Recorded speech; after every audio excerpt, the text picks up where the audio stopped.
बहुत सारे लोग साईं बाबा पर शक करते थे, आते थे और सोचते थे कि बाबा दक्षिणा कैसे ले सकते हैं और कोई व्यक्ति इतना खुश हो के बाबा को दक्षिणा कैसे दे सकता है और बाबा दक्षिणा क्यों लेते हैं।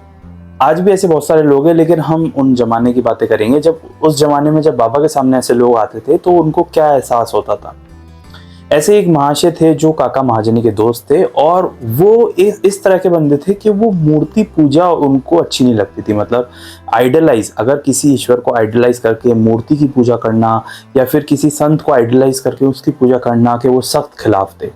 लेकिन उस जमाने में साईं बाबा का नाम पूरी तरह से फैल रहा था दुनिया में, पूरे हिंदुस्तान में, तो उनके कानों में भी कई बार ऐसी बातें आती रहती थी कि साईं बाबा के बारे में, साईं बाबा से जुड़ी हुई। और काका महाजनी जो उनके दोस्त थे वो उन्हें बताते रहते थे और अक्सर जब भी काका महाजनी उनसे मिलते थे तो वो साईं बाबा से जुड़ी हुई बातें किया करते थे। और अक्सर वो कहते भी थे कि आप मेरे साथ चलिए शिरडी में, आपके दर्शन कराता हूँ बाबा के, और आपको दर्शन करके सच में आप संतुष्ट होंगे। एक बार उन्होंने फैसला ले लिया कि चलो काका महाजन इतना कहते हैं तो मैं चलता हूँ दर्शन करने तुम्हारे साथ, लेकिन मेरी दो शर्तें हैं और इन दोनों शर्त अगर टूटी तो मैं सच बता रहा हूँ, मैं उसी वक्त वापस लौट आऊँगा। तो काका महाजनी ने पूछा कि आपकी दोनों शर्तें क्या हैं। तो उस पर वो जो व्यक्ति होते हैं, उनके दोस्त होते हैं, वो कहते हैं कि मेरी पहली शर्त ये है कि मैं बाबा को जाकर प्रणाम नहीं करूँगा और ना ही मुझे कोई ज़बरदस्ती करेगा, ठीक है। और दूसरी शर्त मेरी ये है कि मैं बाबा को एक पैसा भी दक्षिणा नहीं दूंगा।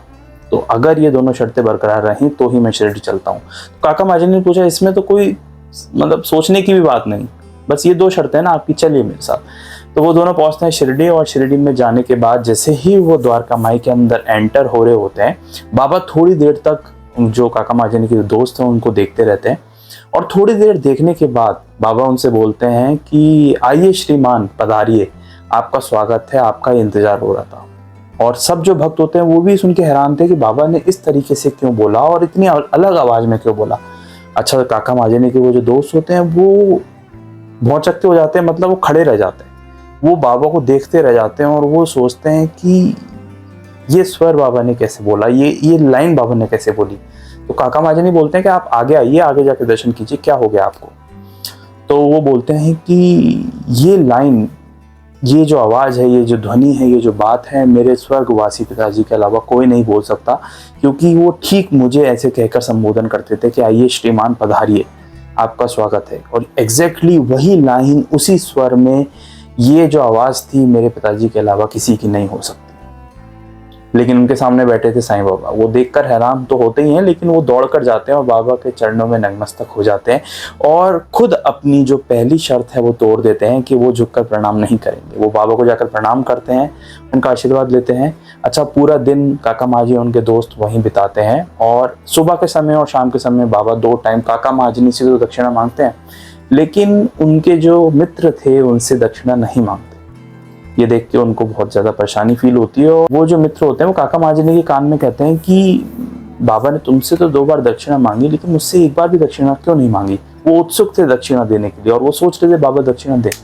इतने में ही बाबा उनको देख रहे होते हैं और वो बोलते हैं कि क्या कानाफूसी हो रही है तुम्हारे आपस में। तो वो काका महाजनी जो होते हैं वो कहते हैं कि तुम स्वयं बाबा से पूछ लो।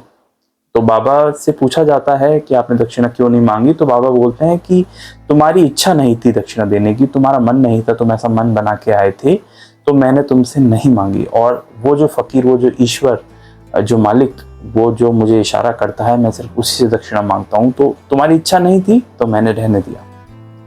अच्छा, ये बात के बारे में किसी ने बताया नहीं था बाबा को कि वो दक्षिणा नहीं देना चाहते, लेकिन बाबा ने यही कहा आगे से कि तुम ये मन बना के आए थे दक्षिणा नहीं देने का, तो तुमसे मैंने दक्षिणा नहीं मांगी।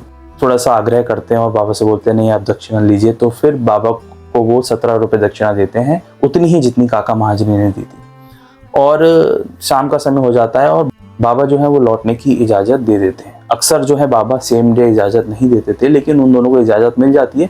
लेकिन काका महाजनी उनके दोस्त बाहर देखते हैं, वो ये देखते हैं कि जो बादल हैं वो बहुत घने हैं, मौसम ख़राब हो रहा है, लेकिन फिर भी बाबा ने आशीर्वाद दिया और कहा है कि तुम्हारी यात्रा सफल हो जाएगी, तो इसका मतलब हमें शिरडी से चलना ही चाहिए। जब वो लोग अपने घर पहुंचते हैं, जैसे ही वो गेट खोलते हैं तो वो देखते हैं कि जैसे ही गेट खुला उसमें से एक चमगादड़ उड़ के बाहर उड़ गया, जैसे कि वो अंदर कितने समय से बंद था, और फर्श पर 2 मरे हुए चमगादड़ भी पड़े थे। अच्छा, वो थोड़ा सा निराश होते हैं कि वो बंद करके गए घर, अगर खिड़की खुली होती तो ये चमगादड़ उड़ जाते और उसकी मृत्यु नहीं होती। वहीं एक जो चमगादड़ है उसकी जान बचाने के लिए बाबा ने जल्दी शिरडी से वापस हमें भेज दिया। लेकिन ऐसा क्यों हुआ? फिर उनको समझ में आता है कि हो सकता है ये ही हमारे भाग्य में लिखा हो, लेकिन इस तीसरे चमगादड़ की जान बचाना हमारे भाग्य में लिखा हो और बाबा का यही संकेत हो, तो इस वजह से हमें बाबा ने जल्दी इजाज़त दे दी और हम लौट के आ गए। इस पूरी कहानी से जो है उस व्यक्ति को भी समझ में आता है कि जो उनके शक हैं, जो उनकी बाबा के ऊपर डाउट हैं, वो बाबा ने तुरंत दूर कर दिया और दोनों की दोनों शर्तें जो वो रख कर गए थे वो खुद उन्हीं ने तोड़ी बाबा को देख। और ऐसे कई सारे जो लोग हैं वो कुछ बातें करते हैं, लेकिन हमारा काम ये नहीं है उन पर ध्यान देना। हमारा काम है बस बाबा से जुड़ी हुई कहानी पढ़ना, समझना और आप तक पहुंचाना। अगर आप बाबा से जुड़ी हुई कहानियां जानना चाहते हैं या 1918 से पहले उस दौर में जानना चाहते हैं जब साईं बाबा शिरडी में थे, या उन भक्तों के बारे में जानना चाहते हैं, तो मैं अक्सर कहानी पढ़ता रहता हूँ, समझता रहता हूँ और आप तक पहुंचाता रहता हूँ। मिलेंगे एक नेक्स्ट वीडियो में एक नई कहानी के साथ। ओम साई राम।